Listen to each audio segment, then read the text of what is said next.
Welcome to two two tales. बंदर का बटुआ। एक बार की बात है, हरियाली गांव में गप्पू नाम का एक बहुत ही चालाक और आलसी बंदर रहता था। गप्पू को काम से ज्यादा मौज मस्ती और मखौल उड़ाने में मजा आता था। गांव वाले जब काम में लगे होते तो वह पेड़ पर बैठकर उन पर हंसता और मजाक उड़ाता। एक दिन गप्पू ने देखा कि गांव के सबसे अमीर व्यापारी लालचंद सड़क पर चल रहे हैं और उनके हाथ में एक चमचमाता हुआ बटुआ है। गप्पू की आंखों में लालच चमक उठा।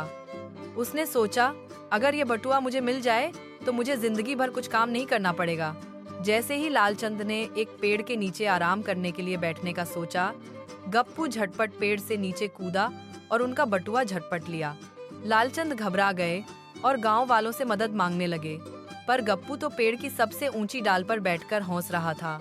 गांव वालों ने उसे नीचे लाने के लिए बहुत कोशिश की, केले दिए, बोलबाला की, धमकी भी दी, पर गप्पू नहीं माना। आखिरकार पंडित जी ने एक चाल चली। उन्होंने ऊंची आवाज में कहा, गप्पू, उस बटुए में सोना नहीं बल्कि भूत का श्राप है। जो भी उसे रखेगा वह रात होते ही गंजा और नाचने वाला बंदर बन जाएगा। गप्पू हंसते हुए बोला, ऐसा कुछ नहीं होता। पर जैसे ही शाम हुई, अचानक उसके सिर के सारे बाल गिरने लगे और वह अपने आप नाचने लगा। गांव वाले ठाके लगाने लगे।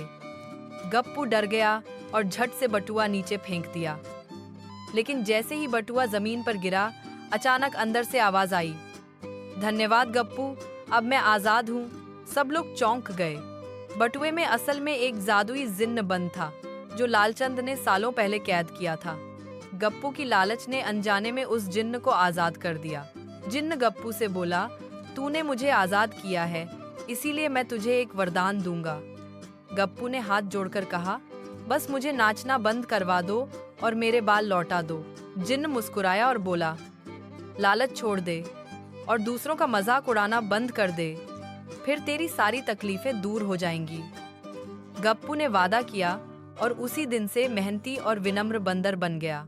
कहानी का संदेश, मॉरल, लालच और दूसरों का मजाक उड़ाने से हमेशा नुकसान होता है। समझदारी और ईमानदारी ही असली संपत्ति हैं।